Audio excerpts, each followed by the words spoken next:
to Bloody Good Horror, covering the best and worst of the horror genre since Halloween 2007. Listener discretion is advised.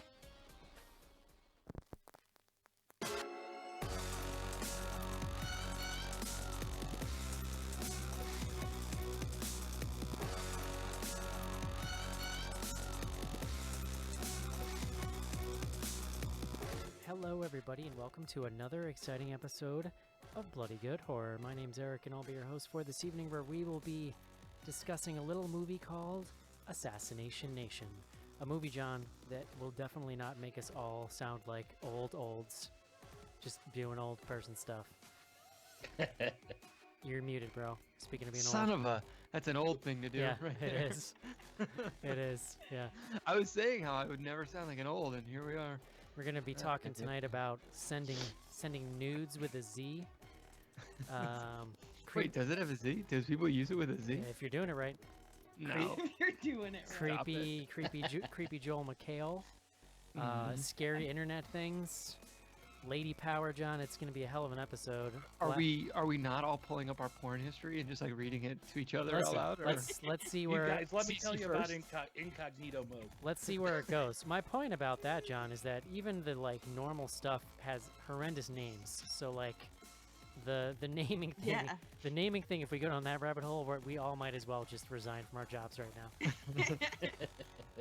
I don't know. I have an art job, so I probably have a little more leeway than a lot of other They're people. like, Cece, this seems a little too vanilla for what we do Right. here. Yeah, you need to weird it up a little you bit. get into Right. some An weird image Not stuff? style. branching out. Yeah, exactly. Man and woman Well, have relations. we're Have intercourse. Video.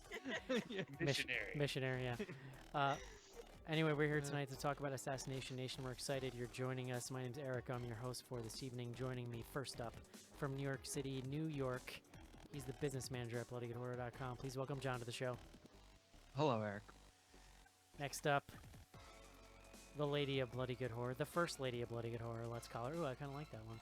She is also the high priestess of books and symbols and smart things at Bloody Good Horror. Please welcome Cece to the show. Hello. Can we talk about how cold it is here that I'm literally trying to warm my hand by a space heater? It turns out Hot Lana is freezing. It is freezing right now. I think for they call that irony, I think. I don't know if It'll that's be- proper usage, but It'll be Yeah. it'll be 70 next week. I'm sure you'll be fine. It will. It is actually supposed to be 70 Yeah. next week, so it's totally screwed. Cool, bro.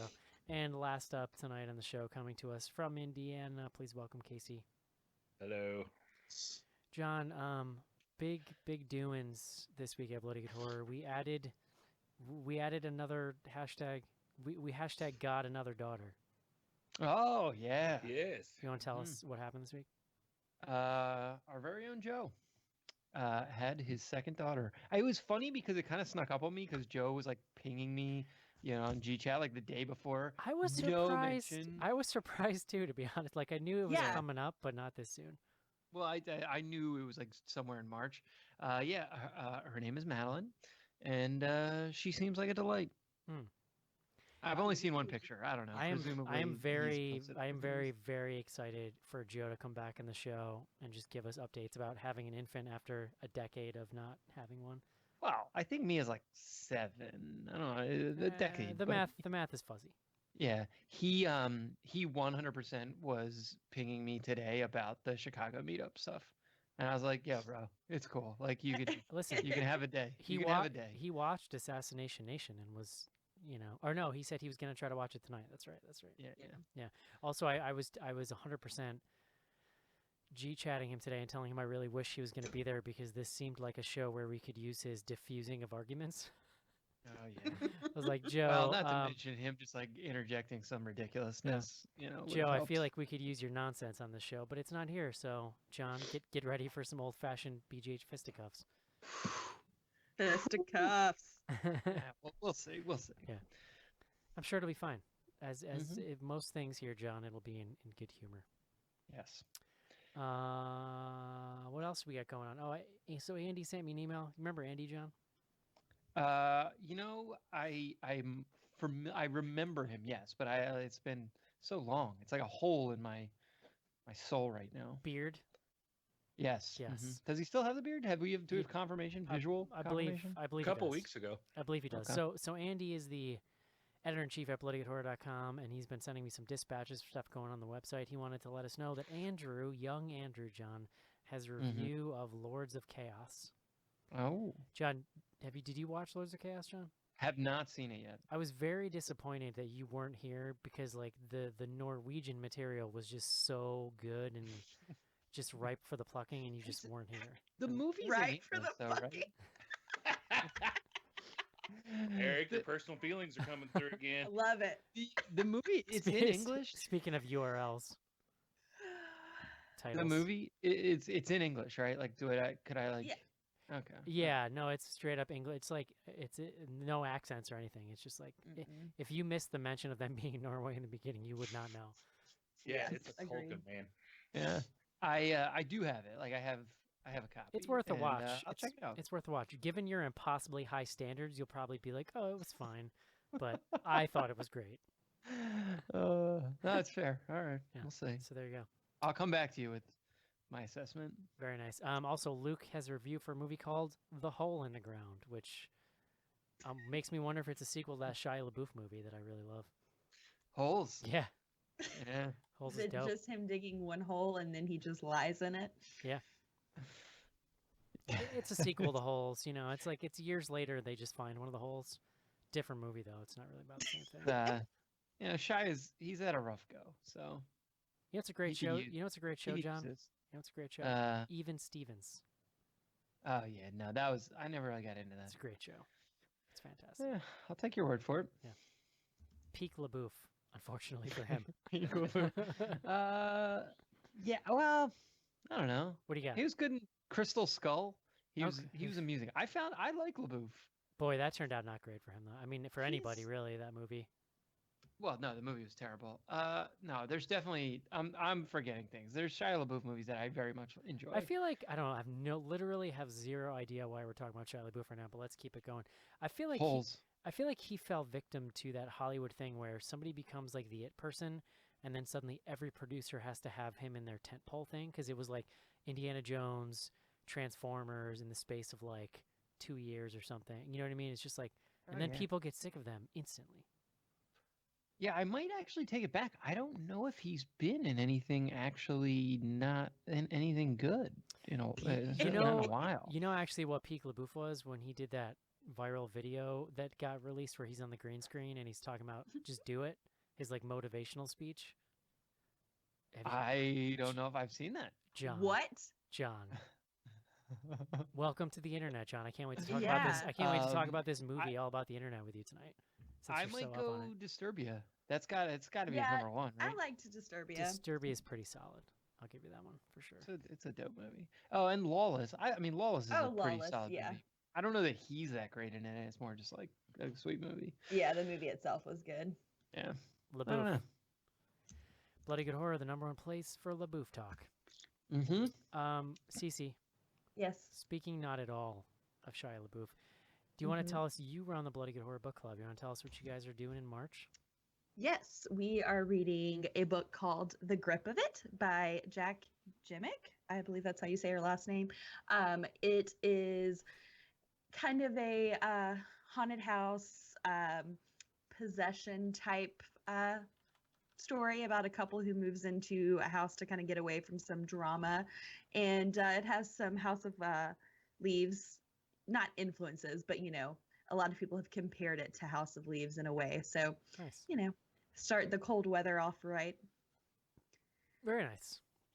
So if people want to check out the book club, we're on Goodreads. You can just search Bloody Good Horror, I believe. And then Yes, there's also a tab on the BGH website. Mark did a that thing. is. Mark yes. actually did a thing once and made a book club tag. So you can go Yes, and he just click did. on the tab and check out the stuff. So. You leave Mark alone. So I was reading the second Expanse book, and then yesterday the Game of Thrones trailer came out.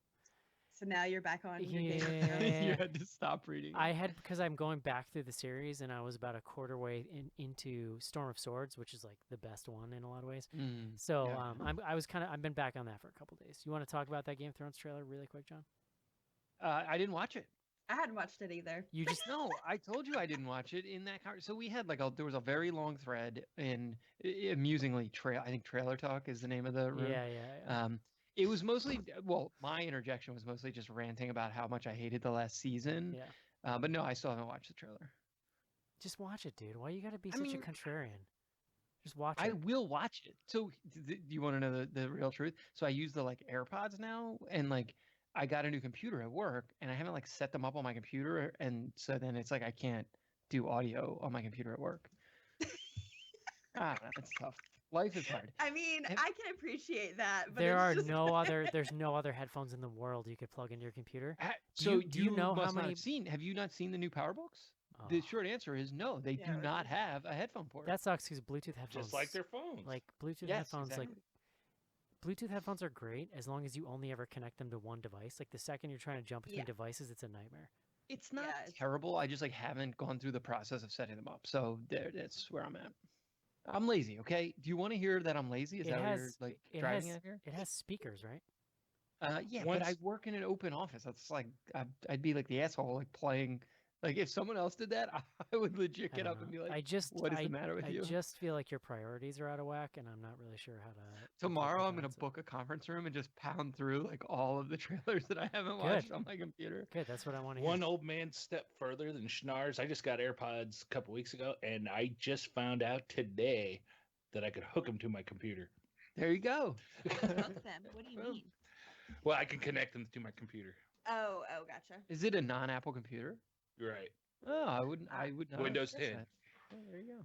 Well, I wanted to talk about the trailer, John, but you thwarted me. So, Has no one else seen it? You guys can talk about it. It's I hadn't watched it either. Cece don't care. I don't know if Cece. I do don't- care. I mean, I'm really excited about it, but I figured if I watched the trailer that it would I would want it to already be April, so I thought I would try and wait a little just while. Pretty much the one thing I need to see this season, and they have to do it because I feel like it's the only reason Martin put this whole thing in the book, is all of the old winter, like Kings of Winter in the crypts, Mhm. they have to come back to life. And Yeah.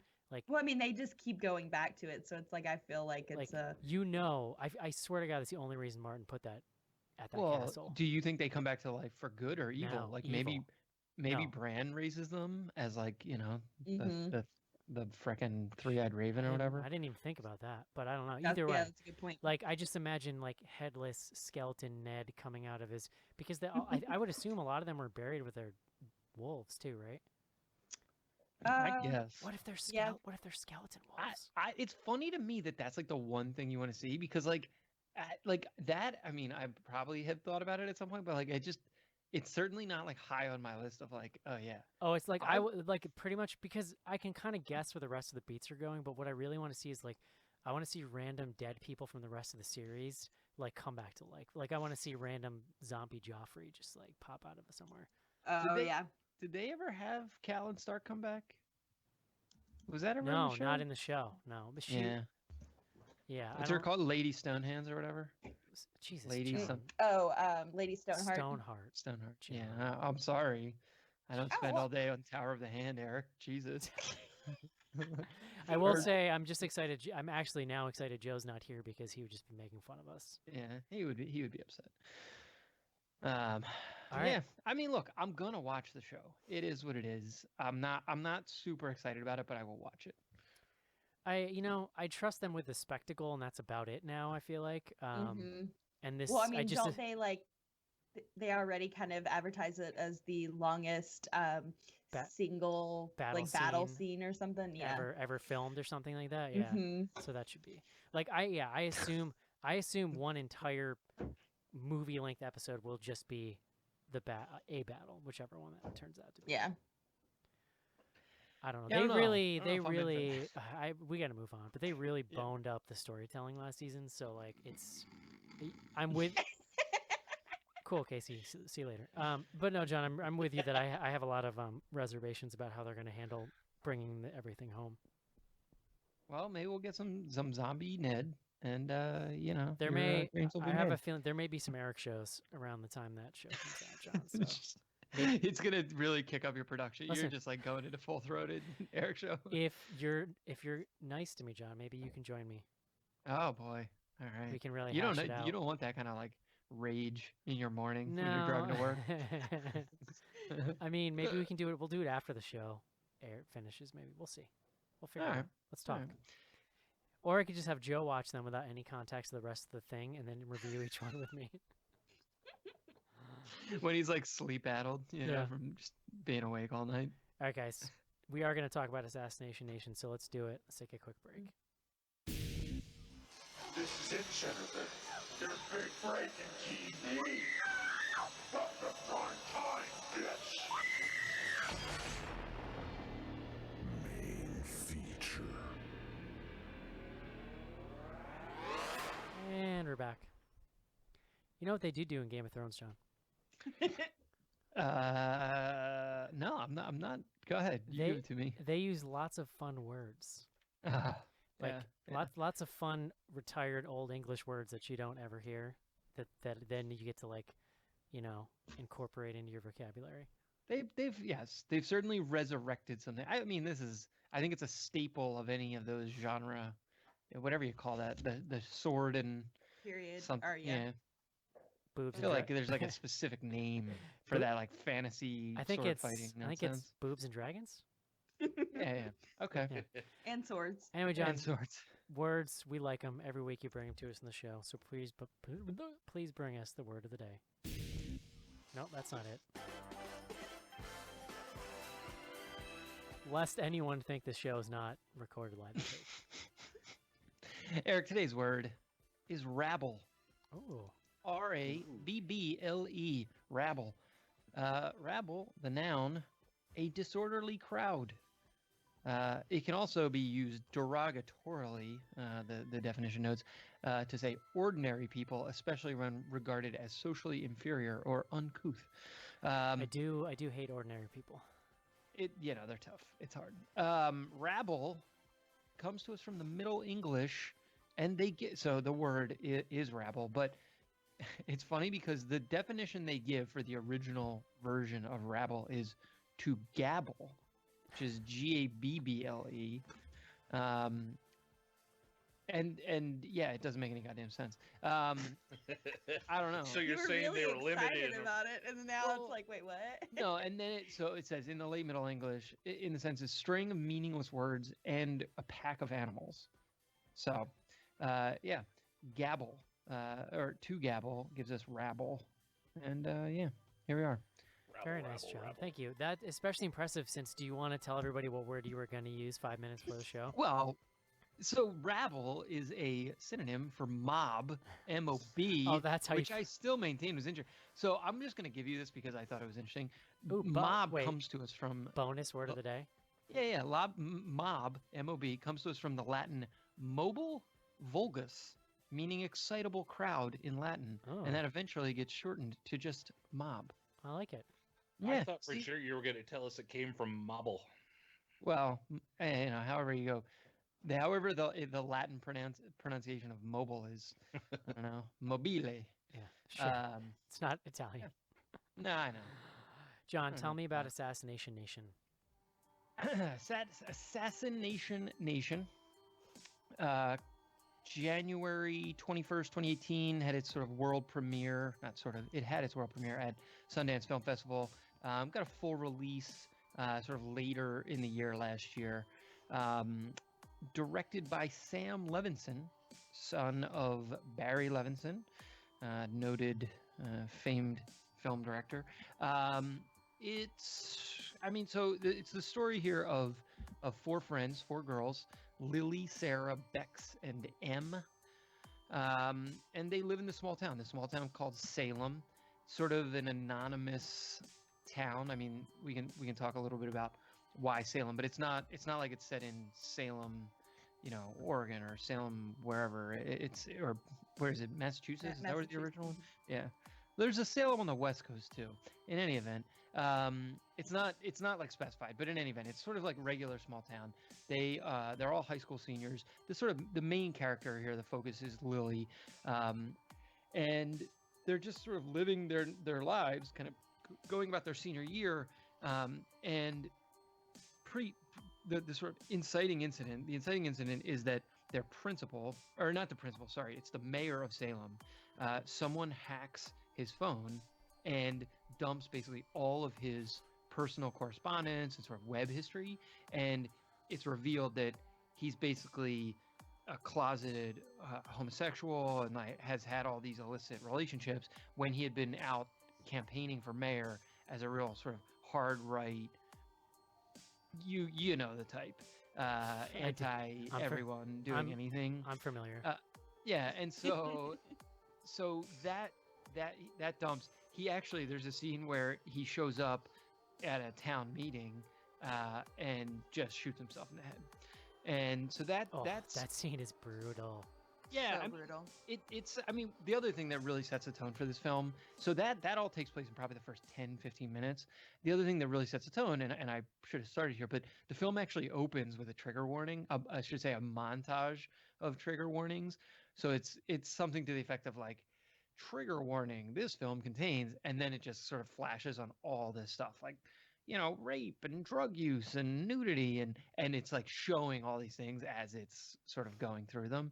And so it really does set this tone that the film is going to go after a lot of political topics. It's going to challenge, I mean, it's going to challenge a lot of things, but certainly it's going to push people's sensibilities. And I can imagine if you didn't know what you were stepping into and the movie kind of opened with that, you might be taken a little aback. You would probably be only further taken aback by the rest of the film, though. So what happens to the mayor ends up sort of progressively happening to more people in town. So the second person that gets hacked is the principal. And then at that point, essentially everyone, something like half of the town ends up getting hacked. And it turns into this the town essentially goes crazy. And they turn on these four girls. Yeah. Lily chief among them, and it's really about sort of how they then survive through the rest of the day. Yeah, there's a lot going on. Basically, like a bunch of people get hacked and causes mass hysteria, and a lot of that gets focused on these four girls. There's a lot of plot threads that are pretty important, and we'll probably touch on, but that's certainly the general outline. Okay. Thank you, John. Okay, yourself. Thank you, John. I don't have Joe here like yelling at me. CC. Stop the, Yes. CC. What did you think of this? I only saw the trailer for this movie once in theater. I can't even remember which one it was in front of. But it was a long time ago, so I'd kind of forgotten about it and hadn't really heard anything until I was on the last Electric Terror episode, and Sophie and Valeska and Sophie's sister were talking about it and talking about how great it was. So when I realized we were doing it for this show, I was excited and didn't watch the trailer again to remind myself, and I'm very glad because I absolutely loved this movie. Like I told y'all in the email chain that I watched it once and then I immediately watched it again when I made Kyle watch it with me. So yeah, I don't think that it's a perfect movie, which I know we'll talk about some things later on, but basically the whole aspect of kind of using the Salem witch trials and the Scarlet Letter as like a modern day like using technology as a modern day vehicle to kind of reiterate those themes, I thought was really clever. And I really appreciated that they just like leaned in with these girls being like very millennial, very in control of their own duet. They might not even be millennials at this point. I was about to say whatever this Gen Z, I believe. Yes, very Gen Z, like very Gen Z. That's kind of a weird term. We're millennials and we're old AF. Oh, that's true, I guess. Yes, they're much younger than we are. Millennials have arthritis now. Turns out. I do have arthritis now. It sucks. I had to KT tape my hand the other day from painting, and I was like, "This is bad. This is the beginning of the end." Oh my God! Yeah. Look yourself into a retirement home. Right?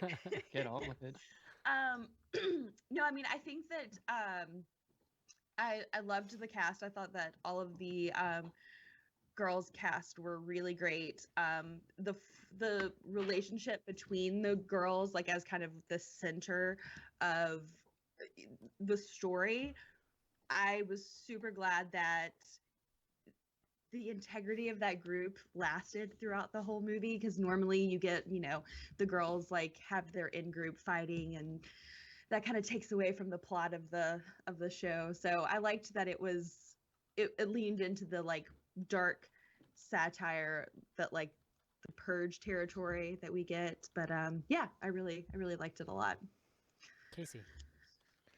I'm going to preface this by saying I'm very supportive to women and all the problems they deal with, and I do not think these girls were treated right. I do not side with the town in this movie. Ultimately, I did not enjoy You were this worried movie. you were going to be accused of being like with the town. That's really good. That's really I think funny. it's a legitimate concern. I did not enjoy this movie a lot. It did not connect with me. I don't know. I've been thinking about it a lot, especially since we talked about it in the email. I don't know if it's an age thing that I don't connect with that culture and that connection to social media and stuff like that. I understand what was going on, and I understand the point, and I like the point that they are going for. For me, the movie just felt like there was a lot that the trailer had that the movie didn't live up to. I don't know.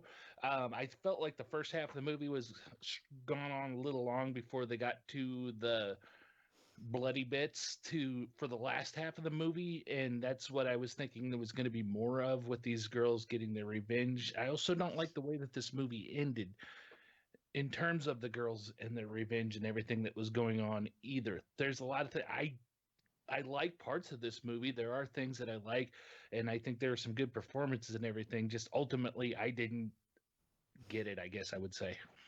John. So I mean, I've been thinking about this movie a lot, and I think that's in a lot of ways the best testament. I really love the preemptive side eye that Cece's giving you right now. I just want to Oh say. no, no. I She's was like- looking at a different screen. I wasn't even. I'm sorry. That wasn't about me, Eric. It wasn't Why- even about not you. all all about The me. world is Huh? not about you all the time. No, I never thought that it was. In my head it is, and you can't convince me yeah. otherwise. Sorry. That's fine. So I've been thinking about this movie a ton, right? So this is a message film. It is a like super political film. It doesn't leave a ton of room. It certainly challenges a lot of social norms, and it like sort of pushes the envelope in a lot of different directions. I don't think it leaves a ton of room for interpretation of what it's trying to say. That said, I think it's, for a movie that is as overtly political and overtly focused on sort of a message and driving through a message, it's still really fun. So I enjoyed watching this like a good bit. I do think it has its flaws, and a lot of the flaws I would actually, so like as I've been reflecting on it, I think the direction itself, like the actual directing as done by Sam Levinson, is pretty good. I think it's a challenging thing to pull off. He uses a lot of different styles and sort of like editing choices, and it's a little all over the map, but it works. I do think the script is probably overly aggressive in a lot of ways, and when I say that, I mean it like bites off a little more than it can chew in some directions.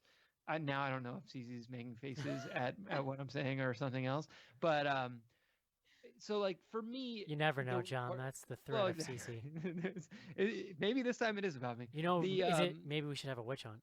It's no, but I do think what I would say is ultimately I come away like really happy that I saw this movie, and it's actually like a movie I will recommend to people, but I probably won't recommend it to everyone. Yeah, that's you know, fair, and even like when I watch this, I mean, just as an aside, like I watch this movie, but I had to watch it in 2 sittings, and I like went into work after I watched the first half, and I like asked like a bunch of people, I was like, have you guys seen this movie? Like, it's kind of crazy. Like, I can't believe more people weren't talking about this movie. Was this a wide theatrical? It did, and it bombed. Like, yeah, I know that's not surprising. It did Yeah. well, and so that's another point, right? So I'm almost and- amazed if somebody put it in a theater. It feels so much more like something that would just show up on Shudder or something. Yeah. Yeah, I mean, if you're Barry Levinson's kid, you probably can get Right. some things into theater that like other people can't. Um, no, but I guess like the final point I would say is like if you go look, because I did look, I didn't read anything. I actually was curious to go read some of the reviews and stuff from some of the bigger critics after, just to see how other people were processing it at the time. But I did see like the Rotten Tomatoes and sort of like Metacritic scores are like kind of like right in the middle. It's like a 55 on Metacritic or something, and that to me is, and we've talked about this in the past, like a lot of the most interesting films are movies that like a lot of people end up not really liking and some people end up loving, and like that to me is almost like a Yeah. more interesting movie than something where like everyone's just like, this is amazing. So I'm like with this movie, I'm like supportive of this movie. I don't think it is a perfect film, is sort of like where I land on it. Yeah. That's not what you said every email, John. Just That kidding. is I'm like just kidding. very I'm much, just you're kidding. such an asshole. I'm just kidding. No, I Okay. look, I absolutely love this movie. I feel like I totally get Casey's sort of old man, admittedly old man kind of reaction to it, because like these are these kids feel very young. It is very in your face about that stuff. I think it handles it incredibly well. I think like it's very tense. There's not a lot of horror actually for most of it. Like the almost 3/4 of it really is like this buildup of this character stuff, and what we're basically seeing is the way that each of these girls, some of them are focused on more than others, but are basically kind of crushed under the weight of like impossible to live up to expectations by society. And then in the backdrop of this is this sort of hacking information dump that happens. And so there's two like threads the movie's playing with. John's right; it's very much a message movie. It is. I mean, it is very very starkly about um, the impossible standards that society has always held women to, and then the way that they're punished when they inevitably fail to live up to the impossible standards.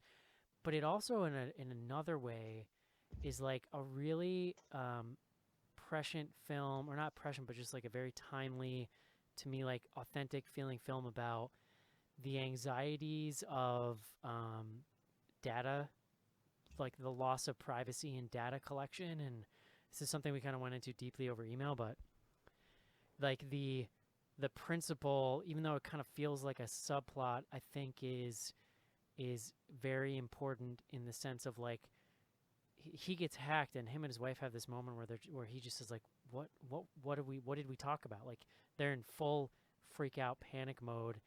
I guess like with a movie like this, it kind of made me think about Cam a little bit too, in the sense that I feel like we're finally getting into an era of film writing where people are able to actually kind of wrap their heads around these concepts and talk about them in a way that doesn't just seem like old people yelling at the clouds.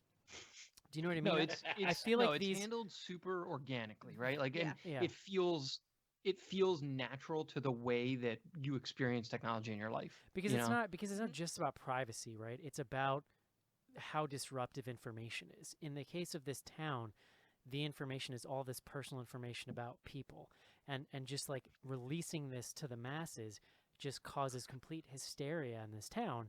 And while it goes to a very over the top place, and I think ultimately most of this movie is pretty metaphorical anyway, I still felt like they take long enough kind of letting it build up that I was like, you could feel it when it happened. Like it felt Oh, earned, I guess, yeah. is what I'm trying Well, to I say. would have been happier for it actually to go to 11 faster. For me, and whatever, I'm just to like interject with a little. I'm gonna do all the nitpicking here. Just like if we weren't clear up front, I'm the person who's gonna have like the most nasty things to say, even though I said I like this movie a lot. The Yeah, you have the pl- we know you have impossible movie standards. It's fine. it's but there's like a middle portion of this film where it gets like really focused on, there's like a gang that's basically being corralled by what's his name, I think his name, Joel McHale. Joel McHale. Yeah. I was gonna say Mark, but it's actually Nick. He's like the adult boyfriend, the father that of the family she used to babysit for, is trying to like get this like gang to go get these girls. And that like turns into this, it's like a whole like, there's a lot of sort of cross cutting. It's almost a chase sequence, and the girls are in different parts of this house and they're So, shooting. And yeah, I it's actually agree. I actually agree that editing in that scene could have used a little work. There was a little bit of like spatial confusion and things that you don't see happen that was a little off-putting. Well, and my point was more just like that stuff, like it was like almost a little, it felt small in the context of where the film actually ends up going. And I would have been fine with them skipping it, using the Joel McHale stuff was good, but like you almost could have used him to like blow it up faster and get to 11 faster, on the scale. Well, I did I really would go. go ahead. Sorry. No, it's all I right. was going to say, I would go as far to say, too, they didn't, once they started blowing this stuff up with Joel McHale, like John's talking about, they didn't go quite far enough to make it their own thing. I have a real problem with half the town wearing what looked like masks from The Purge. And case in point, my daughter had come in, she had missed the first half of the movie. She didn't like the movie either, but she only watched half of it. That's fine. She came in about the time that part started. First thing she asked me is, "So this is another Purge movie, right?" It Yeah. seems like it's very derivative. I did like I I mean- did like the masks and the way they used them to kind of show how everyone in the town had gone crazy, but I do actually agree that like aesthetically they were probably like a little too close, and it is a weird Yeah. kind of a weird I decision. mean, I think that the way that I interpreted everybody in the town wearing masks was that because their anonymity and whatever, I can't. I haven't even been Are you drinking. okay? No, their anonymity. too There we cold. go. It's too cold. I can't function. Since that was lost by this like data breach, that they needed something to hide the fact. Like, I mean, it was just metaphorical. It was a little too like on the nose metaphorically, but that they needed something to hide behind physically because they didn't have that anymore with their phones. And it, maybe I'm biased on it because I'm a female and I can relate to the point of view that the characters were coming from.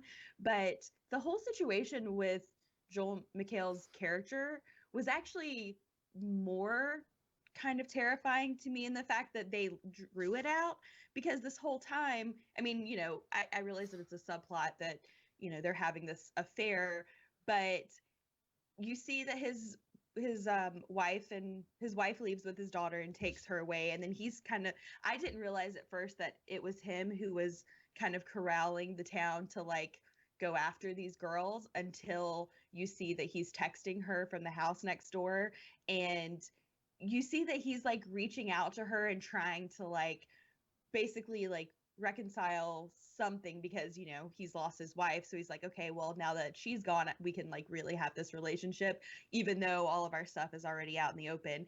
And so when you have the moment leading up to like the whole basically breakdown of the movie, like when she runs to his house in search for like refuge from people who are intruding and killing her friend's mom, like that's a really terrifying moment, because she thinks that he's there to help her, and that he's somebody she can trust. And ultimately, like, I liked that they showed the dimension of how shitty his character is, that like he only wanted her around when it was beneficial to him, and that it didn't really bother me that there was a lot of lead up to that happening. No, the other like super to me chilling moment in that scene is, I think it might be before she ends up across the street, but it's when the cop pulls up and you realize he's with these guys and he starts like frothing the crowd up, like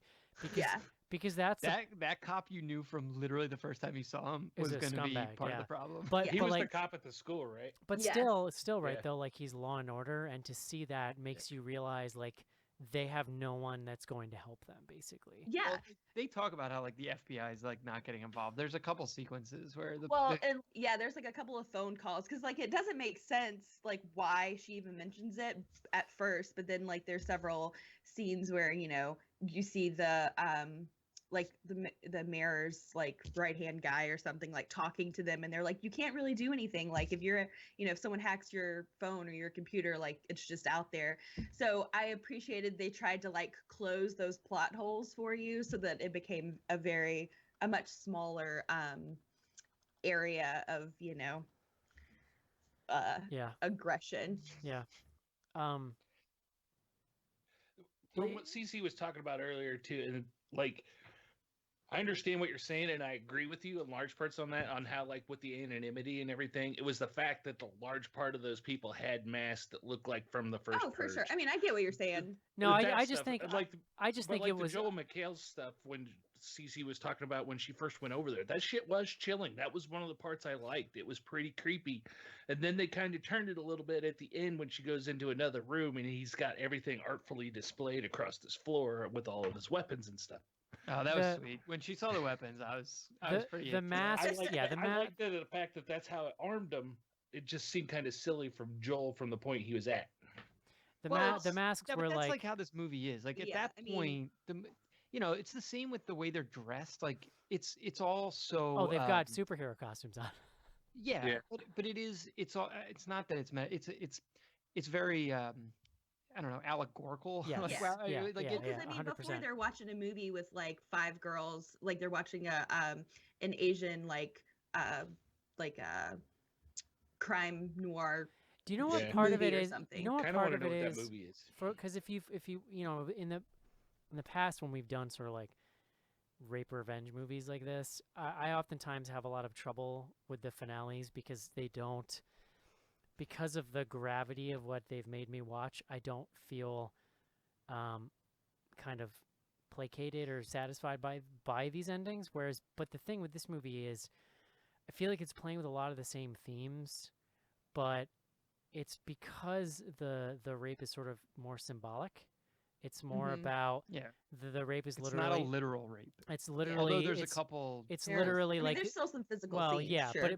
but really it's literally like the airing of their private lives, right? That's Mhm. the kind of violation Well, there. and and it's so- the violation's also just like the social, like construct. treatment. But of Yeah. women, what I yeah, like- what I appreciated is the movie feels to me able to explore those ideas, really get to still in a really visceral, impactful way, but in a way that isn't so over, like not over the top, but so like off-putting or difficult to watch that the ending feels cheap. Like the ending to me feels earned, and so when they walk out in their red coats or whatever, and they're just like blast, like because even the fact that they're just like gun experts all of a sudden is kind of hilarious.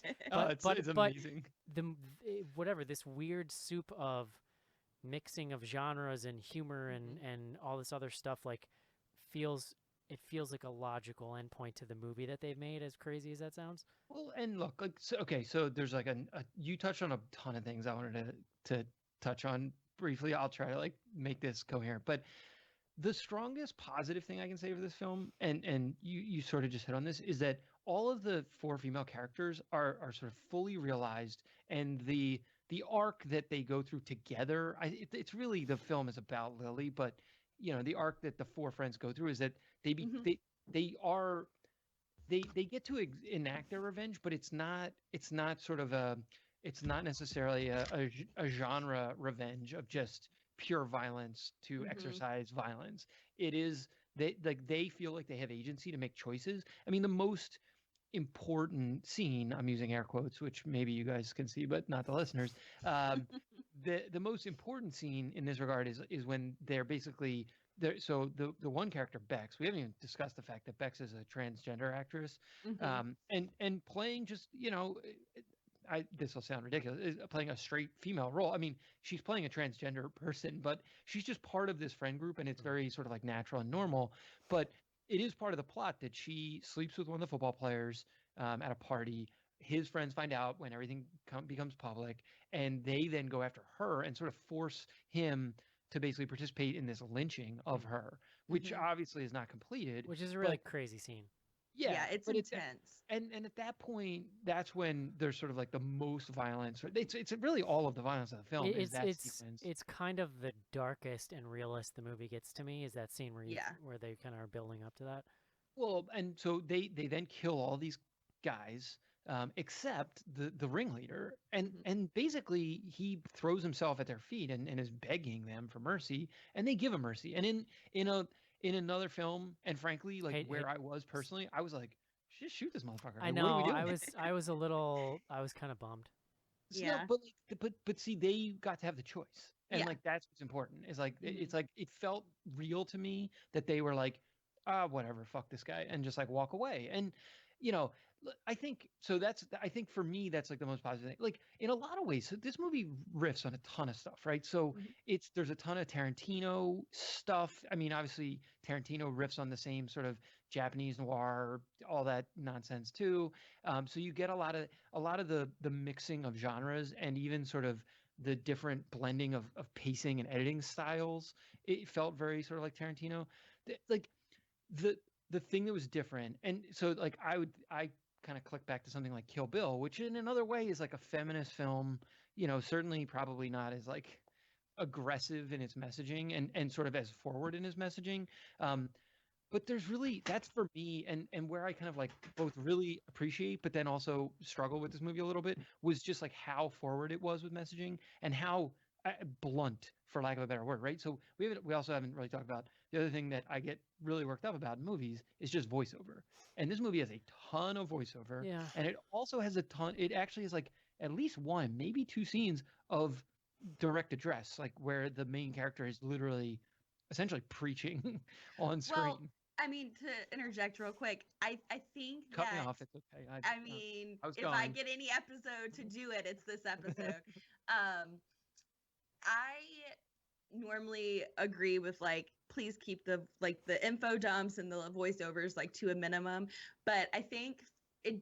I actually really enjoyed it in this situation because it seemed to me very much like a a very present day type of situation. Like there's so many people just talking into the computer, talking into their phones, Yeah. and that's essentially what she was doing. I mean, the whole voiceover Right. was basically her call to arms to all of the females of Salem that you see come together at the end. And it's kind of spliced up so like it's not tangible that way at first, and it seems very choppy in some ways, but No, some but of I my favorite dialogue comes, or I guess yeah. monologue, comes from her voiceovers. And I mean, I was like, yes, just I I would sit there and watch a whole movie of her just talking shit I like that all day long. I think you could make the argument that there's exactly what you're saying, that there's kind of a link between using the voiceover as a way for the characters sort of end up contextualizing events in the movie in the same way that someone does with their sort of curated social media feed. Yeah. Right? I mean, it was like Yeah. a YouTube video. Like you were just watching her video of like the shit, like, hey followers, thanks for checking out Salem. It's going to hell now. And I also yeah, I also really enjoyed the visuals during those scenes. Like I thought Yeah. they made an effort to make those scenes visually interesting instead of just listening to just like wallpaper B-roll while they're doing that. And I mean, I didn't feel like there was too much like scenery chewing. Like, I mean, I know they got a little artistic there every once in a Yeah. while, but I felt like it was amping up what she was saying for the most part. The other influence I kind of was thinking of, John, was sort of like a modern day Harmony Korine. Like when you think Mhm. about Oh, the way I mean, Yeah, it felt like a 100%. Spring Breakers movie. totally Yeah, I thought of Spring it Breakers. very much yeah. was aligned with Spring Breakers Yeah. for sure. I think too, John, your point about the Bex character is a really important one. Like it felt to me like maybe the best fleshed out trans character I've seen, at least in a genre movie. Mhm. And Oh, what was like the way she seamlessly integrated into the plot of these friends, and not only that, but shown like she as a trans woman is dealing with some of the not like is also dealing with this societal pressure, but Mhm. just because of who she is, it sort of takes on a different form. Yeah, there's Yeah. different levels to it, and I really appreciated And it was sweet to see the way they like support each other kind of yeah, through that like I stuff. mean, it was, and that's what I was kind of trying to like mention earlier. Like normally you have like especially in movies directed by men, like there's a lot of there's a lot of clicking, or like the group kind of breaks apart there. And these four girls are super close. Like you see them being super great to each other, very supportive, and even with their friend who they, I'm sure had to have a conversation with and had to like have things explained to them in a way that they could relate to, or that they could like emphasize or sympathize or empathize with. It never seemed like her being a trans woman was her only role in that group, and I appreciated that it was a very like, so this means she has brown hair and she's trans, like that's not a big deal, like it's just it was part of her. She gets a sex scene in the movie. Yeah, like, it's exactly. really, it's pretty progressive. And like nobody, I don't know that even Lily doesn't have or no, she does have one sex scene. There's I mean, between there's a lot of sex scenes. like the Bex and the Bex and Lily characters, I think are actually pretty three-dimensional and pretty well fleshed out. The two other girls don't get nearly as much, I think. But I mean, with as much as going on in this movie, I guess there's only so much kind of space you have for that stuff. But I mean, go ahead, Casey. So as part of how well they handled Bex in this, and I talked about it in the email thread, I didn't realize until the lynching scene started and I started putting two together that Bex was trans. The character Bex, the character in the movie, was trans. I fully admit that was because I got distracted by the internet when that part happened. I fully admit that, but it's at the same time, it's also a good testament to how well they wrote her character in this too, because she was one of the girls, and I had no reason to not believe that. That must have been an amazing internet link that distracted you from all those lines in the movie. He was looking up porn. I will, in full transparency, like the first like two scenes she was in, I was like, hold on a second, like that. I mean, they also mention it, like it's well, spoken, she does. She makes a comment about it once because part of the like mayor's like privacy dump is that he was dressing in sort of women's clothes, that he was participating in all this kind of more, I don't know, progressive sexual behavior. I don't know what you guys come up with. But yeah, and she like makes a comment about it and kind of is joking from that perspective. What I think is interesting too is like I think that again, these are very Gen Z kids. I think like as older people, some of us with kids, I think it's like it's easy to look at the way that they portray them here and just be like, what the fuck, man? Like, well, like my point is just to kind of see where Casey's coming from. It's a lot. Oh, for sure. Yeah. But I also I fully agree. Like I can see where you're coming from. But I also think that this movie does a really good job of, and it's why I think the principal character is important, because he sort of he very widely broadens the reach of people to relate to. Like this is just like a normal dude with a family, and his stuff gets leaked, and there's a thing that's kind of taken out of context and blown out of proportion, and his life gets ruined, and it's like and then you have the mayor, right, who was doing something sort of contradictory to his values, and he was exposed. And so what the movie is kind of positing is like nobody's safe.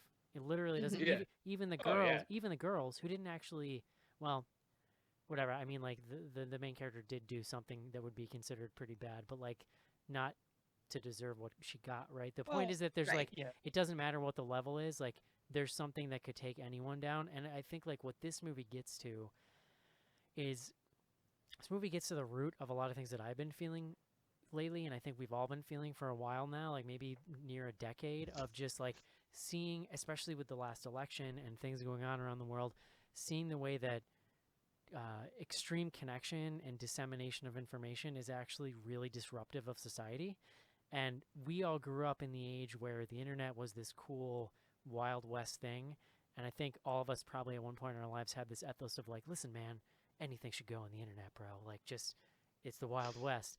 But now I think we're adults and we're seeing like, holy shit, what Pandora's box did we open because we wanted to like download dumb pictures on the internet, like or watch like, you know, peanut butter jelly time.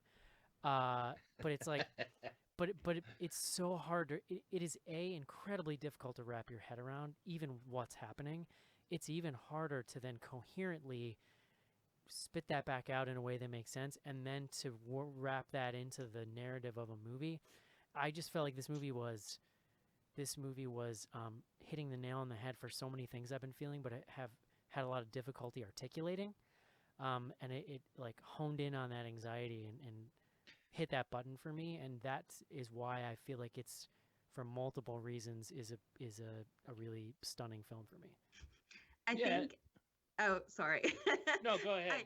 I really appreciate that aspect of the movie, and I think that it's simultaneously being, you know, it going hand in hand with the societal pressure and expectations, and like basically like the sexism that women are experiencing right now is, I kind of liked that there was, it was a very blunt message. Like, I know that we were kind of talking about how that there's not a whole lot of room for interpretation, and we're kind of in a world right now where we're trying to be really politically correct, but like everyone's trying to be very direct in also what they're saying. And I think that this that the avenue that they felt they needed to take, especially with the internet and just putting everything out there, is what they did. And these girls are in full agency of their sexuality. Like there's a lot of sex, there's a lot of like I mean, usually provocative dressing. I mean, but, yeah. It's not judging any of the characters, right? No, Even no. the And even that's what the I loved about it. even the mayor, right? Like, I mean, certainly there are characters Yeah. that make judgments about him, but I felt Mhm. like the movie itself, the point was more just like to show how Like it can all everybody's come. that shit. Like yeah. it doesn't matter if like if it's But super crazy, just to- super like. But he was definitely the movie, a hypocrite. Like the Oh, movie for was like, sure. yeah, No, 100%. But the cutting. movie goes out of its way to show you the different levels, right? Yeah. Like from the mayor down to our main character, down to like the teacher. They all sort of have the same outcome, right? Even though it's a Yeah. sliding It scale still of what they wrecks did. their life. One Yeah, of for the sure. most intense scenes in the movie, like forget about the mayor committing suicide, but just his walk down the hallway. You don't even necessarily know what he's going to. You assume it's a meeting or something, but then Yeah. just like he is just he looks like a deer in headlights when he gets out of his car and the press is there. He's trying to keep it together. That walk down the hallway I thought was one of the most intense scenes. And then he opens the door and you realize he's at like a town hall meeting or something, and you're just like, oh my god. Yeah, or I mean, in large part, the mayor and the principal are just as important as Lily and her friends for the point this movie's trying to make. Yeah. And it Because isn't they're different angles of how it's can take, especially with the principal because of the mob mentality. And there's no, it really highlights with a lot of the problem with the internet too. With anybody, there's no time to. It's shoot first, ask questions later. There's no time to actually suss out what's going on. I also really appreciated that like the movie doesn't when I say it doesn't judge the characters, like it's not interested in obsessing over the fact that these kids share this stuff or that they send nude photos or that they are so open over text and email. Like it's not interested in judging them at all. It's more presenting this as like, I feel like we're maybe it makes me think of like, this is, I always do this and then John rolls his eyes at me, but like we watched Diary. I can't wait to hear. Do you remember Diary of the Dead, which was Romero's one of Romero's last movies? Like Man, yes. that was a great instance of, some movies like a decade ago. It was like right after we started the show, and like he was actually wrestling. It was like early YouTube, and he was wrestling with a lot of these ideas, but just from the point of view of, it was like 06, 07, 08. He's an old dude. He doesn't really get it, and it just came off as like ranting at the clouds. It was really, really cringeworthy. Whereas this movie feels so authentic. It just feels like its message is like, guys, like old people need to stop bitching about this, because guess what? Like you're going down too. It's not just the kids sending the nudes, you know? Yeah. So one of the things, because the one thing I've been trying to wrestle with since we've been talking about it over email is like, what's this movie's sort of legacy? Like, imagine looking back in 10 years, like how do we contextualize this movie? And the thing that you guys can tell me if you think this is ridiculous, given how political this movie is, and I think I agree that it captures the milieu of like present day in a really interesting way. The movie that I keep coming back to is They Live, and like How that's a movie prescient They Live was.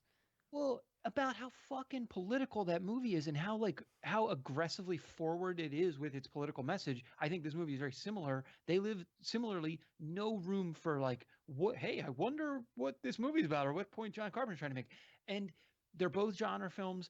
Similarly, they live, I mean, I don't know when you guys last saw it. I watched it like fairly recently with my family, maybe like 2 or 3 years ago, and I mean like my parents, and they had never seen it. They were legit like, holy shit, I don't even know what's going on right now, because it's a pretty flawed film in a lot of ways. It's a little silly, but it's like a B movie with this really heavy political message. But this similarly has this like through line and this like vision that Sam Levinson wants to kind of like put forward, that like whatever the quality, and this is where I come down on this movie, is like, even though I might have some quibbles with how it's like ultimately put together, like I do think 10 years from now we all look back and are like, wow, that movie like got a lot of shit right, and like was definitely You ever go watch? thought-provoking. You ever go back now, John, and watch broadcast news? Like, I don't know if I've ever actually seen broadcast news. No, I'm sorry, not broadcast news. Network. I'm talking about Network. Oh yeah, I've seen like Network yes. is a movie that seemed insane and over the top when it came out, and you almost now could not tell it was satire until maybe like 3/4 of the way in.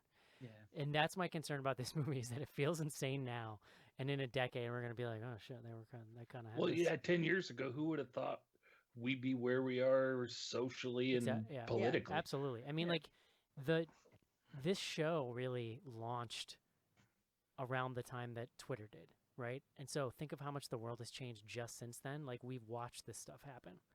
It's been so good. It's just been such a great ride. So pleased we made it. So are we going to talk about the fact that it's a very feminist type movie that is directed by a man? CC, I wanted to put you on the spot about it. I was so bad. I was waiting. I was like, it's literally... I think that, we discussed this over email. Should we talk about how Eric like completely acted like I was an insane person for raising? No, listen, I do think it's a valid question. I think that if this movie had been more along the lines of, so here's a great example. So we did Revenge, and I thought that movie was reviewed by a man, or was directed by a man, and so I'm watching the beginning, and that was part of the reason that the thing that like turned me on it early on, because I didn't know that it was directed by a woman. If this movie had been similarly graphic, like again, I feel like he doesn't delve deep into that stuff, which is good, and I think it feels like a movie coming from a deeply like authentically like empathetic place, which I think buys it a little credit, I guess, is what I'm saying. I'm sure. I mean, I kind of disagree with, like, Coraline Farragut with Revenge was making a very specific type of movie. Like, she wanted to make a I Spit on Your Grave type of revenge, like rape revenge movie. And this movie is not that. I mean, it handles a lot of the same themes, but I mean, like, if they had gone that graphic in this movie would have been a totally different, not totally different, but there would have been a lot of different routes that my point is that if he did, then we would have a lot more questions about this, sure, like his authenticity and like what he was actually trying to say, right? And like he would have no way of avoiding sort of male gaze, right? Like doing that definitely. stuff. And I think that he does. I mean, you're right. Like, I think he does a great job of, like, we talk about it in the email that like these girls are very scantily clad, like there's a lot of sex, but none of that feels sexual towards those girls. He actually does a really amazing job of the way that he's depicting it's very impressive. The gaze that happens is from the actual characters. When like there's like these it happens at first with Joel McHale when she gets out of the car and she's like, okay, bye, and he's like staring at her and you're like, what a fucking creep. Like, why are you being so weird? But that's what he's expressing the male gaze in a very masculine way, as opposed to trying to like sexualize them.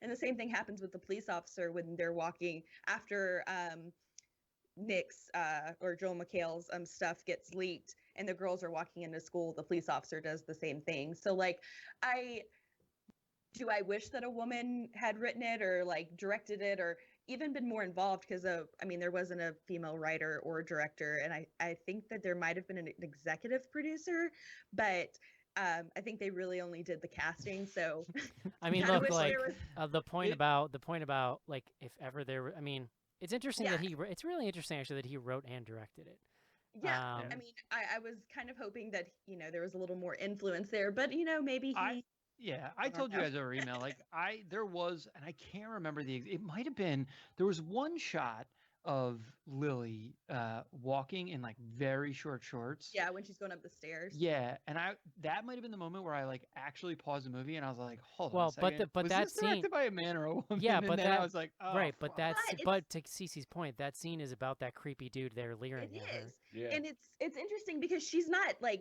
sexy. I mean, no, I get what you're saying. Like, I mean, her butt is Cece, very do much not out. tell me what is sexy or not sexy.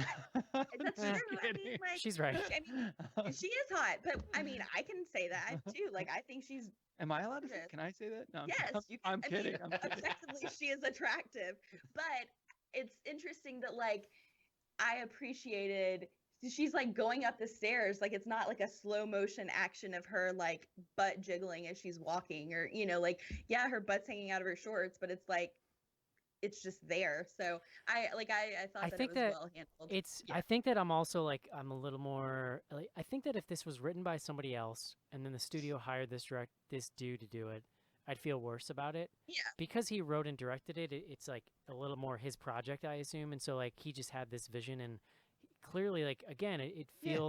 feels very empathetic and authentic. Like I do agree that obviously it's a good thing to get more female It's- creators into Yeah. horror. This is a situation it's a where fair the ends justify the means. It's just like Yeah.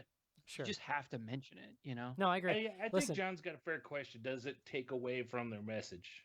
Because, like Cece said, it is a very feminist type of film. Does it take away from that? I mean, look, that a lot it's of directed people, by a- most people are going to watch this and never know who directed it. Right. I Yeah. mean, I Right. think that like because we're talking about film, that like yes, like we definitely need to mention it. Yeah. And does it take away from the message? No, but like as a female, am I like, why the fuck couldn't a woman have directed it? Like then I would have really like, loved Listen, it even more. you know- but Bought the poster You know what I at that feel? I point. would have you been know, like, give me all of it. I need all of it. you know what I feel And worse. I slammed the table for emphasis. You know what I feel worse about, John? The director of the original "I Spit on Your Grave" today, saying he's making a sequel. No, the sequel's coming out. Like there's a trailer and Yeah, everything. I'm not. Oh, I don't need to watch Lord. it. I'm good. We're Safe doing it. Staff Safe pick. Safe will not be doing that. Staff pick. Imagine being an 82-year-old dude and thinking, this is what the world needs right now is a rape revenge sequel from an 82-year-old dude. Listen, I'm leaving Imagine just being in my that mind headspace. open for the fact that this is like a movie where he's gonna, I don't know, make up for his previous. I mean, yeah. that movie. Good God.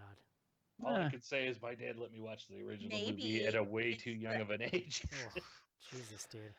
yeah, that's a tough one. Anyway. That's a tough go. Anyway, on a day when that news came out, it makes this movie look pretty good. Yeah. Fair enough. We got to wrap up here, guys. Mhm, John, mhm. would you recommend this movie? Yeah. Cece, Yes, definitely. Casey. For me, no. Okay, I'm gonna say yeah.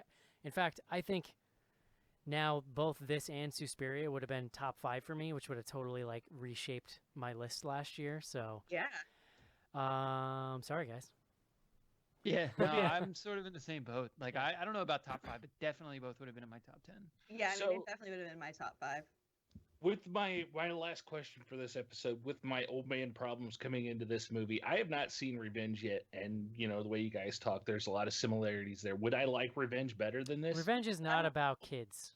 No, Yeah, it's not. just- I mean, it's you just would straight understand. Yeah, I mean, like if you're revenge worried film. about like technology and like I wouldn't why have they're to doing this. disconnect as much. Yeah. I was having flashbacks today of when Casey really hated Unfriended because he didn't know the whole thing took place on a computer screen, and he just That was, is fair. and he just was angry and bewildered the whole episode. That was Casey- definitely an old man moment. Ask yourself, how do you feel about like model handsome dudes completely naked, just covered in blood? Yeah. And like, if you feel good, you should watch Revenge. That's like, And so. and for full honesty and disclosure, like when they're talking about Lily in her shorts, I had the dad moment of Jesus Christ, put some pants on. But at the same time, was a little it's your much. choice, so Yeah. whatever. Yeah, it was a li- You're like, it was I a have conflicted feelings. yeah, it was a little much, but in the context of the movie, it's a Yeah. perfectly normal Uh, choice. There you go. All right, guys, Assassination Nation. That's gonna do it. Let's take a quick break and do some fan mail. from deep space. Space flower? Why not a space flower? The seed is planted. Why do we always expect metal ships? It smells lovely. Put it down, Jack. Terror grows. Invasion of the Body Snatchers. Donald Sutherland, Brooke Adams, Leonard Nimoy. Invasion of the Body Snatchers. Rated PG. Starts this week at a theater near you. Hi, I'm Kathleen Kinmont from Halloween 4 and Bride of Reanimator, and you're listening to Bloody Good Horror.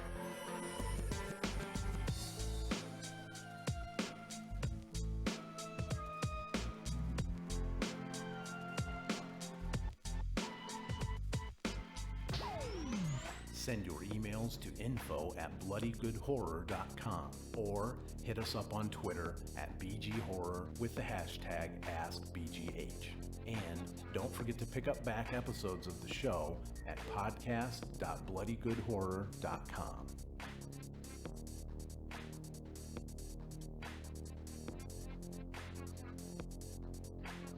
And we are back. info@bloodygoodhorror.com is email address. First up, Barbara. They're coming to get you, Barbara. Would you cover the Momo challenge, please? My kids are afraid of YouTube. Logan Paul is the only thing they like. Ugh. I'd be more worried about Guys, I Yeah. honestly haven't been paying that much attention to this Momo Oh, challenge thing, and I don't want to. It's amazing on this episode of the show that we have to keep explaining internet things to you, John. Well, I know broadly what's going on, but it seems like it's just a ton of nonsense and local news coverage, blowing shit out It's of gotten to the proportion. hysteria point. Yeah, I don't know. It's just a creepy, weird sculpture, and people are using it for memes to scare kids, basically, is Yeah. the beginning. You guys of have it. seen the original sculpture, right? Yeah. The bird sculpture. Yeah. Supposedly it was based on some kind of Japanese folklore spirits or something. Yeah. I kind of love the original. No, it's pretty wild. Sculpture. I'm not gonna lie, I don't like looking at it. Makes me uncomfortable. There you go, Momo challenge. We also got an email from somebody who didn't leave their name and wrote an entire 4-paragraph review of Assassination Nation, which I'm not going to read. So, if that person is listening and would like to narrow this down to 3 sentences for me, I'd be happy to read it. Info Or send your submission to Andy. At Yeah. info Well, there I'm at not gonna Bloody lie, Good I was Horror. half confused and wondering if they were submitting to be a writer on the site, but it's unclear. I mean, presumably you have their email. You could just reply back and be like, "Who dis? New phone?" Situation. Can't work the internet. This is phone. This is dog. Sorry. info@bloodygoodhorror.com is the email This is address. phone. Who is phone? This is dog. is Yeah, phone? who is Yeah. phone? It's the most dad thing ever, though, is just to confuse memes. I love it. There's a lot of them out there. Who I'm with is Eric. who is dog AF? Is what I'm trying to say. John, Yes, Eric. Twitter time. Yeah, we got some tweets. Got a couple tweets here. Just one. BGH Classic. That's hashtag BGH Classics for folks going through our back catalog. Skylar checks in, says they could have gone with malt liquor and got more drunk because they don't have taste buds in their buttholes. That's Mark. Oh. Thank you, Mark. For those who forget about Mark, he was on the show before. Like, Episode 223 VHS. Every time anybody brings up malt liquor, I just think of that spooktacular we did and how ill I felt Yeah. afterwards. Was Ugh. that was Zombieverse? Maybe. No, I actually think it was contracted. yeah, I think it was good. Yeah, the first one was contracted. Oh, I don't or that remember. I did. So that. Cool. So we also have a bunch of Ask BGH here. So yeah, I'm assuming that I'm pretty sure this is the first one for this episode. So clowns_eat_people. That's at Dungeons R Us. Asks, has becoming a parent changed your horror movie taste? I know parents who can no longer watch any horror movie where small kids are in danger and or the killer. That stuff is tough. It's more just that it hits me harder. I think we've definitely talked about this stuff a lot. I also think that I relate to certain storylines in a much there's just once you become a parent, there's this really deep knee-jerk emotional thing that you just can't control, and it's really easy for those strings to be manipulated, I feel like, by storytellers. And When you cried yourself to sleep after seeing The Other Side of the Door. that stuff was I think if I had seen The Other Side of the Door a year later, because I think that would have like messed me up. Yeah, no, I totally agree. The kid stuff, the kids as killers doesn't bother me at all. Like if the kid is the one doing the killing, Yeah, who cares? that's Yeah. fine. I'm fine with that. That's I can relate to that. But a movie the- like The Quiet Place just really gets you in the feels. I mean, that movie's Yeah. so good it will anyway, I think. But well, and yeah, kids in danger. So like the most recent season of True Detective, and certainly if I like went back and watched the first season, like I don't know, like I'd probably yeah, I'm not gonna lie, it's I'm different. really dreading the Pet Sematary remake for that exact reason. yeah, fair. Because we all know it's coming, John. We've seen that movie. Well, Well, have listen, you not watched the most it's recent coming trailer? in some form. Is the point? Is my Yeah. point? It doesn't matter who it is. Oh, yeah, probably. Yeah. It would still fit. I would say as your kids get older, it does change a bit again. Some of the stuff with the movies, it's pretty easy for me to say, it's just a movie and it doesn't phase me as much. But there are still things that happen. I mean, the over-the-top stuff doesn't phase me as much anymore as it used to. When my daughter was young, I had that same reaction. There are still some things that I can't handle and have no interest in seeing. Like, what was that one foreign movie that? Oh, a Serbian film. Yes, I still have no desire to see it. And I know- think no, you don't. But that's yeah, one of the good. things that doesn't change as the kids get older. It's still bad. I also think that even just getting older, like regardless of if you're a parent, there's a moment you have in your life where you grew up your whole life relating to the rebelling kid and being like, oh man, parents are harsh on this kid's buzz, man. And then one day you're watching a movie and you're like, what is wrong with this asshole? And you're like, oh God.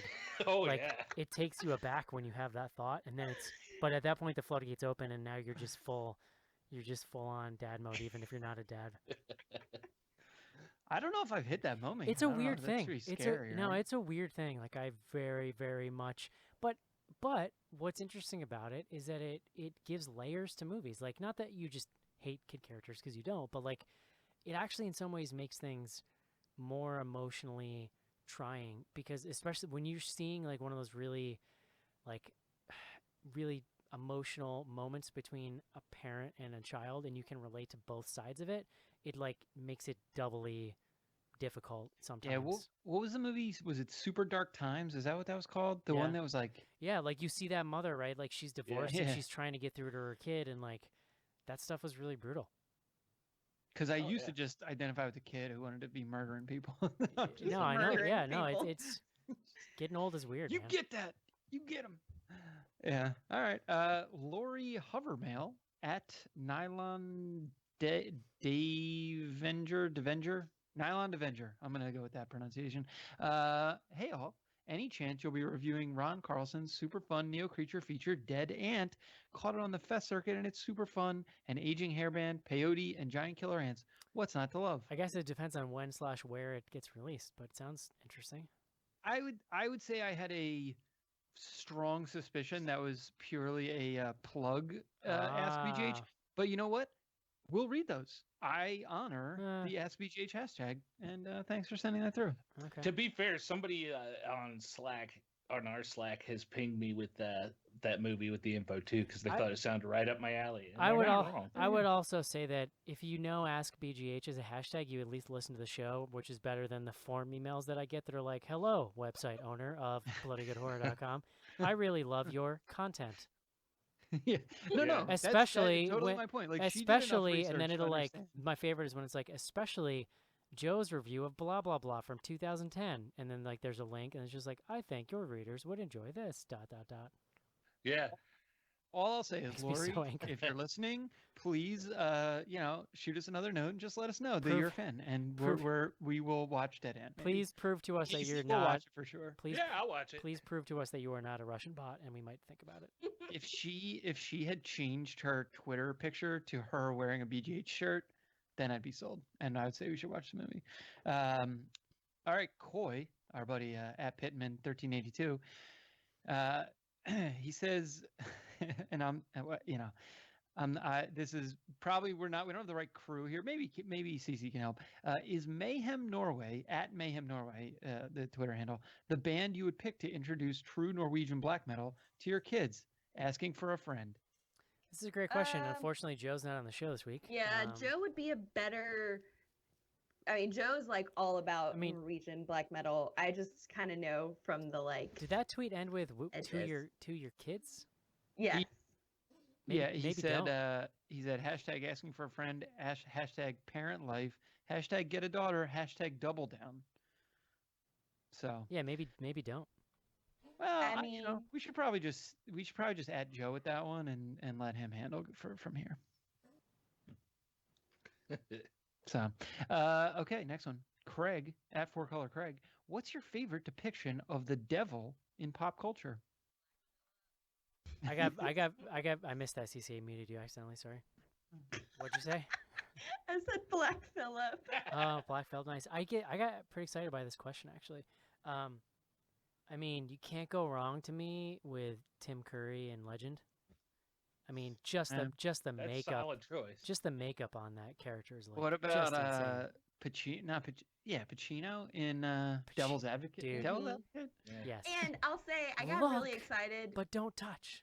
I got really excited when Elizabeth Hurley was the devil in Bedazzled, but they could have done it better. Me- I was just me excited too. that it was a woman as the devil. Which You go, Yeah. but isn't Sophia Loren the original? Oh, is she? I think I yeah, can, I just Um, hadn't seen that one. I can alright. recite whole monologues from Devil's Advocate, John. Mine's Yikes. different from anything anybody else has mentioned, but my favorite, all-time favorite, is Ray Wise in the TV show Reaper. So that was going to be the other one I went with, Casey. That Nice. is, yeah. He's great. Yeah, and I watched the first season. I don't know if there was ever multiple seasons of that show, but There's the first two. season was really good. And yeah, I mean, Ray Wise is just like perfect selection for Oh, yeah. playing the devil in that show. We actually so. just finished rewatching the 2 seasons of that like last week. So Yeah, it's a good one. The dinner. Yeah. All right, some good choices there for you, Craig. Oh man, this one I almost couldn't read. So Dad Beard 81 at Beard 81 Dad. He says, I saw this recent picture of Fred Durst, Marilyn Manson, and Billy Corgan. Oh. Which would you fuck, marry, kill? First of all, Oh, no. Dude, Kyle said that he saw Billy Corgan at work a couple of weeks ago or a couple of months ago, and he was like that they had been in the same room for like, I don't know, hours, and then all of a sudden Kyle was like, "Oh shit, that's Billy Corgan," and he was like, "That's not like didn't look like he was him. dressed up in like a turtleneck, and he So was Billy- trying very hard to not look like Billy Corgan." Billy Corgan's latest thing, or one of his latest things, was that he bought the like the name rights to the NWA, John, the old wrestling organization. Oh yeah. He's like, Yeah. and it's like it doesn't really mean much these days. It's basically just like the copyright of the name. There's no real like organization or anything.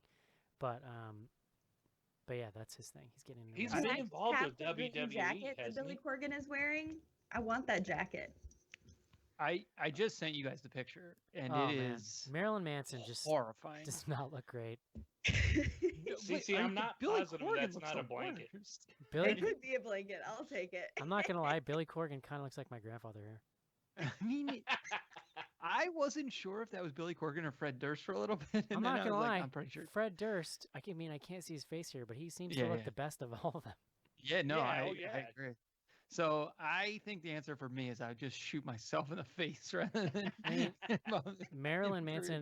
Manson looks like he's wearing like a death mask of himself. Yeah. I mean, listen, I mean, I still like Manson's music, and I used to have the high school crush on Manson, but oh god, after seeing the last 2 shows in Atlanta, I thought I was gonna, no, it's horrible. Crush Fun. on Marilyn Manson. I really don't want to explore that anymore. if that's Yeah, okay. we don't. I've heard too Yeah. much already. You really were Last goth one. in high school. I'm not lying. That's the most goth ass thing I've ever heard. Yeah, no one who was not goth would ever say Yeah, something no, like that. no. To admit that in 2019 is bold. I didn't say I still had a crush on him. You did say you like this blanket shirt. No, His no, blanket Billy shirt. Corgan's blanket. Oh. Okay. All right. People haven't seen this, but like, I also want to know where they are in this picture because it looks like they're in like someone's fucking cabin or something. It's very It almost strange. looks like they're on like a balcony in Mardi Gras or something. Yeah, it's really weird. One last question here from our buddy Skizbot. One of my earliest online memories is looking up and printing Game Shark codes for Super Mario 64 and GoldenEye at the public library. Do you remember your earliest memories of a less terrifying internet? Yeah. So we had Yeah. we would get like hand-me-down computers from my dad's office, so they were always like super mega slow. But we had like a Windows 95 machine, which I mean, Windows 95 was such a piece of trash. But it Mhm. had like the slowest modem you could get on it. And basically we would it was AOL, so you could like get into chat rooms or whatever, which is a whole thing. I'm sure Joe could talk about it if he was here. But if let's say you wanted to hop on like a movie port with AOL, you'd go on like portals, right? You just like search the keyword, and they'd have their own little tailor-made pages for things. And let's say you're like, oh, it's a new movie coming out. I'm gonna go to this website. You would click on a picture, and I would just sit there and do my homework and wait hours for one photo to Oh, yeah. download. And you would see it. It would draw one line of resolution at a time, from yeah. top to bottom. So maybe if you got lucky, you could tell halfway through that it was a bad picture you didn't want to see, and go back. Or once it got to like here, Yeah. as far as what's downloaded, then your parents picked up the phone and you were fucked. Yeah.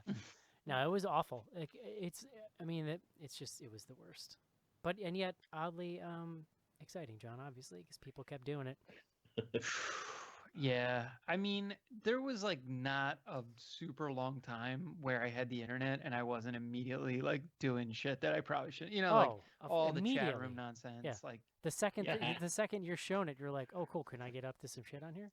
yeah, like you're like 12 and looking at porn movies that are 10 seconds long that play on loop and take like that like however long it takes to I'm load a not picture. sure I it takes, like- ever I'm not sure I ever saw actual movies of that kind like Well, they were on like the internet GIFs. until I was in college probably.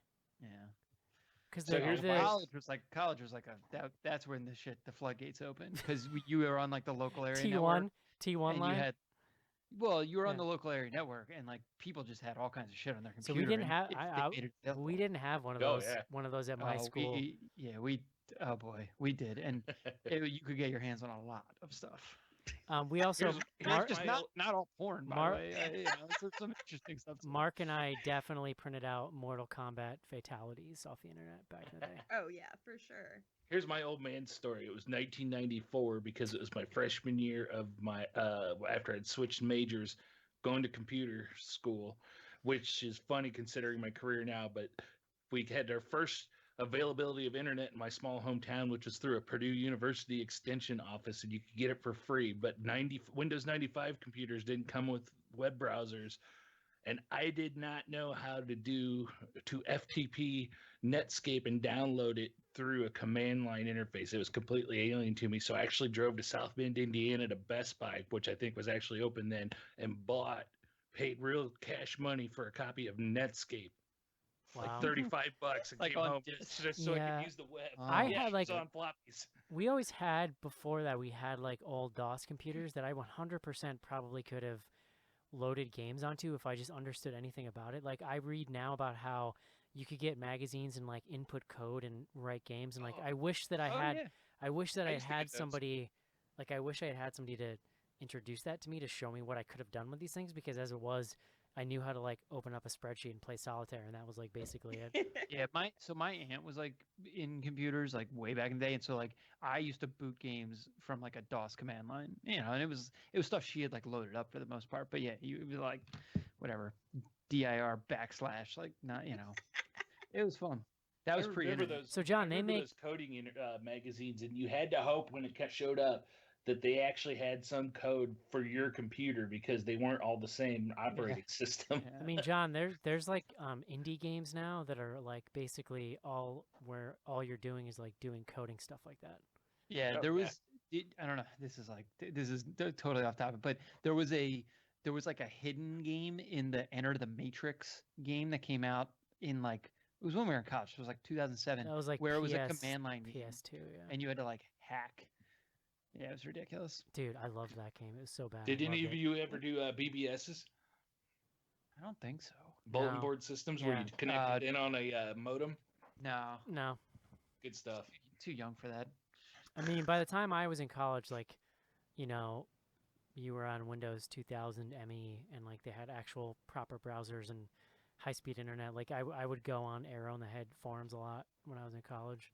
It's kind of But yeah, my first my first pass through college, my first major, we didn't have internet in the rooms in the dorm. We had a VAX system that you could connect to, but that was a whole different thing. You had to like practically write code just to get into your email client. It's funny. I was actually telling my wife this story last night, but like, so my freshman year, they had yet to install like a proper like business T1 line at our college. And so, because it was just like, it was traditionally a commuter school. It was transitioning, trying to be like a live on campus place because they only had one dorm really, so it just hadn't been outfitted correctly. And the only computer lab was in the basement of our dorm. So like finals time, everyone's crammed in this thing, trying to write papers. Like they're just like, everybody's on the T1 line, or on the internet line trying to research stuff, and just the whole system's broken, basically clogged with stuff. And in the middle of it, all of a sudden, like, you hear this snoring, and everyone kind of, like, looks up in what they're doing and, like, looks around. This girl who, like, was, I guess, at some point working on a paper, was on BritneySpears.com and then fell asleep in her chair and was snoring like a banshee and, like, distracting everybody. And, oh, my God, people were livid. There you go. That's what college was Good like, times. John, in 2001. The internet, Yeah. before Assassination Nation. Guess where I was in 2001? Elementary God. school? Do what? Elementary school? No, I was in middle school. Oh, okay. Great. Did you even exist in '94? Yes, I existed in 94. Cece, have you ever played Number Munchers on an Apple IIe? I did play Number Munchers, and I think that's what it was on. I mean, I did play Oregon Trail and like those games, Nice. but I don't know what the hell else y'all are talking about. Great. I think that's a good place to Nope. end it, you guys. Perfect ending to the Assassination Nation episode. Cece telling us we don't know what the hell we're talking about. So there you go. info@bloodygoodhorror.com is email address. John, what are we doing next week? Piercing. Love it. A 2019 movie. Yes, it is going to count for 2019. Well, we'll see. But yeah, it's 2019. It's the second feature from the guy who did The Eyes of My Mother. And I'm excited. I only have 2 things on my top 10 list for this year, John. And I mean, it has to be just better than 7 non-existent movies, and I can put it on there for now. Here we go. Yeah. Here we go. Also, don't forget patreon.com/bloodygoodhorror. You can help support the show. You get a live video stream of the show when we record every week. You also get access at some levels to Slack, which has continued every few weeks to, like a fire that won't go out. The serial discussion seems to erupt from time to time, and then we just have to put a tamp on it, but it keeps happening. So, if you want to debate serial flushing etiquette, bloodygoodhorror.com, patreon.com/bloodygoodhorror. No? Nobody wants to weigh in on Slack? It's the best. Yeah. There are it's a times where little- I have to close the tab because Yeah, it's a little overwhelming sometimes. But When it it's pops good. off, I'll lose like 2 hours and be like, well, Oh, yeah, that for wasn't sure. productive. Oh, and when I have that time to kill, it's a good time. Yeah. Yeah. All right, guys, that's going to do it for us for Assassination Nation next week. Piercing. Hope you enjoy the show. We'll talk to you then. See you. Bye. Bye-bye.